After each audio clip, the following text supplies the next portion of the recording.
The making of a Prime Minister. मुश्किलों का अंबार है, वही तो मेरे हौसलों की मीनार है। हिंदुस्तान में दो प्रधान, दो निशान नहीं चलेंगे। इतनी ताकत ये पाकिस्तान के खिलाफ लगा दे तो आतंकवाद आगरा हो गया।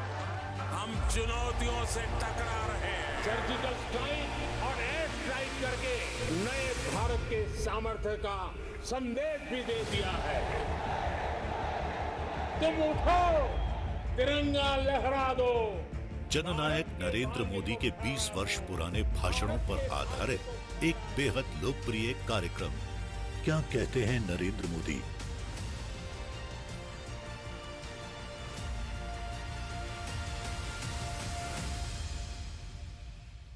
नमस्कार, मैं हूं आपके साथ पूर्णिमा मिश्रा। हमारे खास प्रोग्राम क्या कहते हैं नरेंद्र मोदी में आज आपको सुनवाएंगे प्रधानमंत्री मोदी का वो ऐतिहासिक भाषण जो उन्होंने 7 फरवरी 2019 को लोकसभा में दिया। अपने भाषण में प्रधानमंत्री ने कहा कि एक गरीबी से उठा इंसान जिसने कभी दिल्ली के गलियारे देखे नहीं थे, उसने इतनी बड़ी सल्तनत को चुनौती दे दी। ये बात कांग्रेस पचा नहीं पा रही है, क्योंकि वो मान के चलते हैं कि इस देश में ये गद्दी सिर्फ हमारे मालिक की ही है। आज यहाँ 1947 से कुछ बातें बताई गई, अच्छी बात है, लेकिन कभी लगता है कि हम जब इतिहास की बात करते हैं तो 2 पीरियड की चर्चा करते हैं, BC एंड AD। आज जो मैंने भाषण सुना कि 47 से 14 तक, 47 से 14 तक, तो मुझे लगता है कि शायद BC और AD की उनकी अपनी व्याख्या है। BC की व्याख्या उनकी है बिफोर कांग्रेस, मतलब कि कांग्रेस के पहले कुछ नहीं था इस देश में, सब तबाह था, गर्त में था। और AD का मतलब है आफ्टर डायनेस्टी।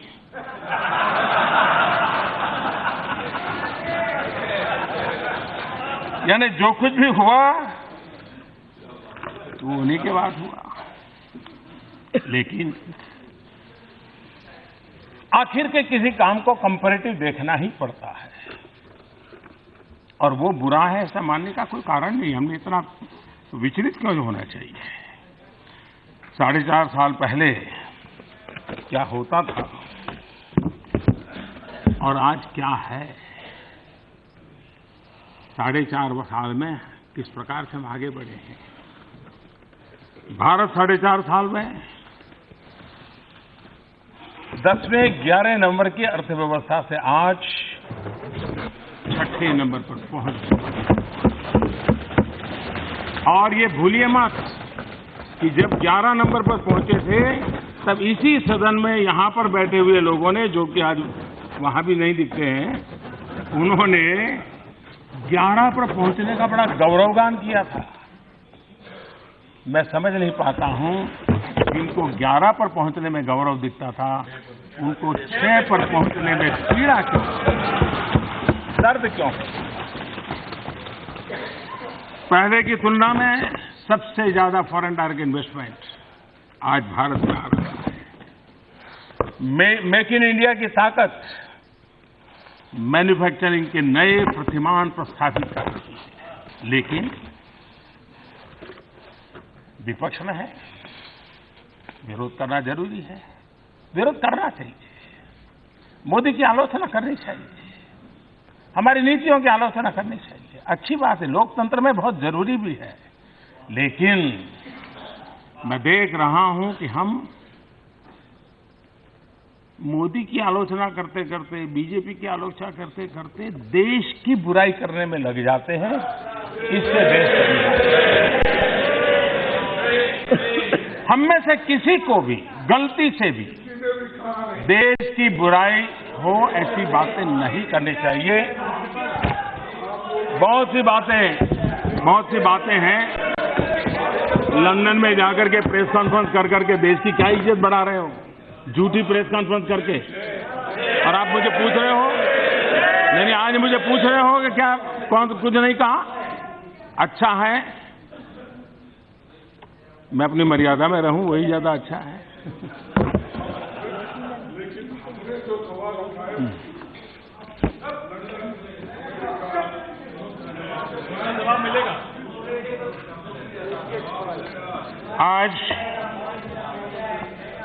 हमारे खड़गे जी बता रहे थे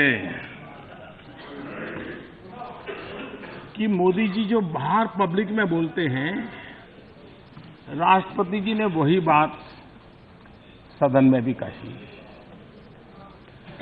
मतलब ये सिद्ध हो गया कि सच बोलने वालों को बाहर दूसरा बोलना, अंदर अलग बोलना था नहीं।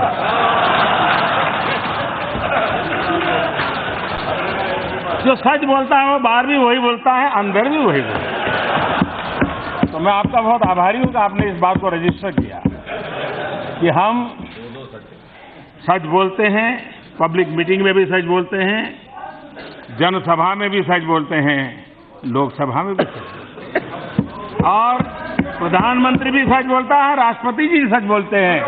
अब आपकी मुसीबत है कि सच सुनने की आदत भी चली गई है। आप इतना झूठ सुन चुके हो कि आपकी सच सुनने की आदत ही चली गई है। आपने कहा मोदी संस्थाओं को खत्म कर रहा है,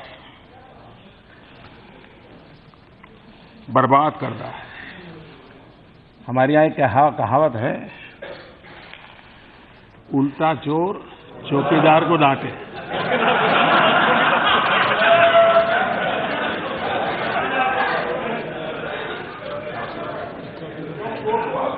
आप जरा बताइए, मुझे लगता है विचार करने की आवश्यकता है। देश में आपातकाल थोपा कांग्रेस ने, लेकिन कहते हैं इंस्टीट्यूशन मोदी बर्बाद कर रहा है। सेना को अपमानित किया कांग्रेस ने, कहते हैं मोदी बर्बाद कर रहा है। देश के सेनाध्यक्ष को गुंडा कहा, कहते हैं कि करने वाले कांग्रेस, कहते मोदी इंस्टीट्यूट बर्बाद कर रहा है। कहानियां घड़ी जाती है तख्ता पलट करने की।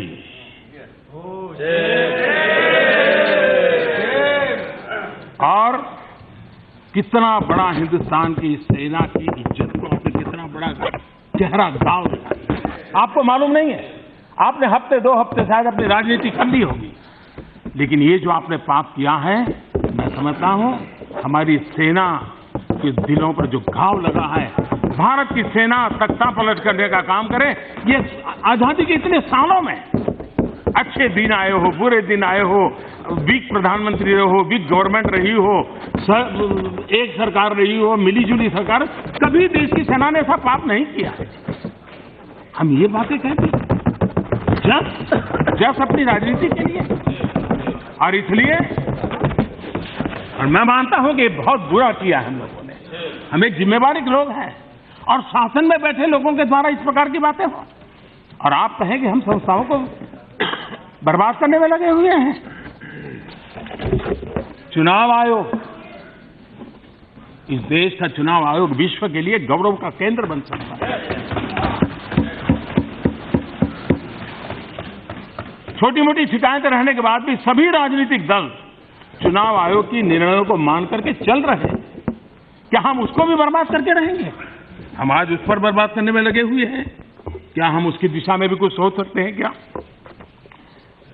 उसी प्रकार से अपनी विफलता ईवीएम पर, अपनी विफलता, मैं तो हैरान हूं, देश बजट की चर्चा करता है और ये ईवीएम का रोना रो रहे थे।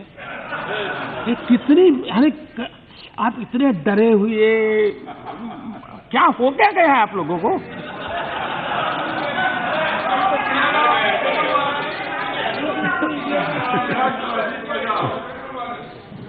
न्यायपालिका को कांग्रेस धमकाती है। मैं जिस प्रकार से न्यायपालिका के निर्णयों को कांग्रेस से जुड़े हुए लोग जिस प्रकार से बयानबाजी कर रहे हैं, पहले कभी नहीं हुआ ऐसा।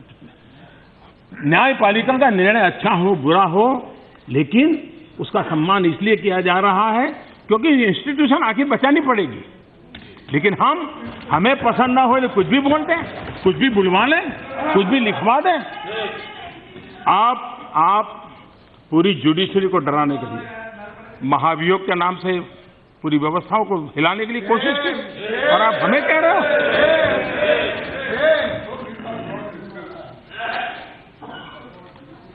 ये कांग्रेस पार्टी जिसने योजना आयोग को, प्लानिंग कमीशन को जोकरों का समूह कहा था, मालूम है ना किसने कहा था? आज आप प्लानिंग कमीशन के इतने गीत गा रहे थे, उसी प्लानिंग कमीशन को आपके एक भूतपूर्व प्रधानमंत्री ने जोकरों का समूह कहा था। इंस्टीट्यूशन का सम्मान, एक शब्द पकड़ लिया, बाकी कुछ अपना तो कारोबार देखो जरा। 356 का दुरुपयोग 100 बार, करीब 100 बार आपने किया।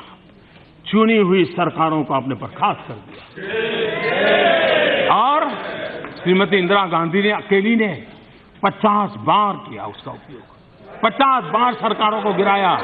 और ये 2019 किस चीज की एनिवर्सरी याद करें जरा। मैं केरल के मित्रों को कहना चाहता हूं, केरल को 59 में जब नेहरू जी प्रधानमंत्री थे और इंदिरा जी कांग्रेस की अध्यक्षा थी, वो केरल गई, पता नहीं क्या देखा, क्या कहा, पाया, क्या सुना। आते ही केरल की कम्युनिस्टों की चुनी हुई सरकार को बर्खास्त कर दिया। ये 2019 एनिवर्सरी है। आप संस्थाओं का मान सम्मान की बातें करते हो। किस प्रकार से आपने देश के साथ, आपने एनटीआर के साथ क्या किया, आपने एमजीआर के साथ क्या किया।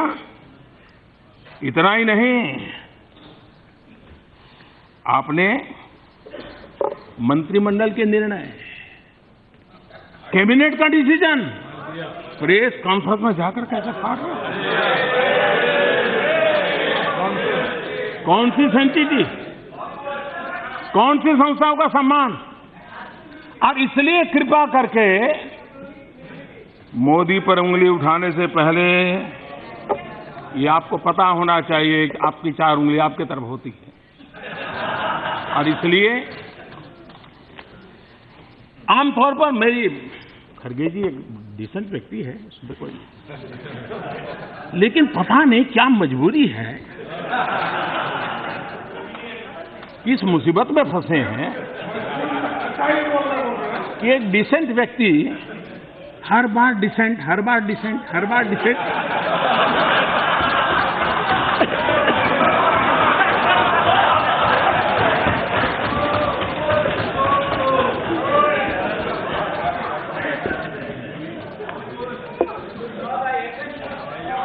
लेकिन आप डिसेंट है, इस बात को तो मैं इस सदन के सामने कहूंगा, जरूर कहूंगा। और ये बात सही है, आज उन्होंने कहा कि मैं जरा फर्स्ट एड, लेकिन करीब 36 घंटे के बाद वो पूछ रहे थे फर्स्ट एड की जरूरत है क्या। तो आप एक सीनियर व्यक्ति के नाते हम जैसे लोगों की चिंता कर रहे हैं, इसलिए मैं आपका आभारी हूं।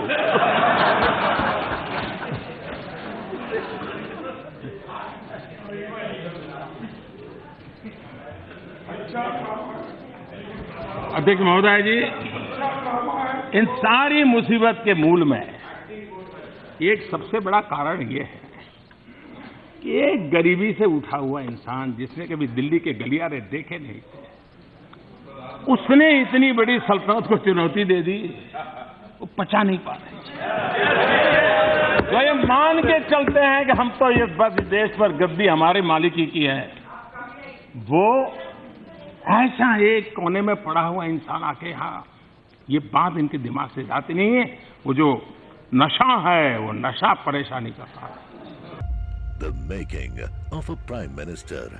मुश्किलों का अंबार है, वही तो मेरे हौसलों की मीनार है। हिंदुस्तान में 2 प्रधान 2 निशान नहीं चलेंगे। ये पाकिस्तान के खिलाफ लगा दे तो आतंकवाद आगना हो गया।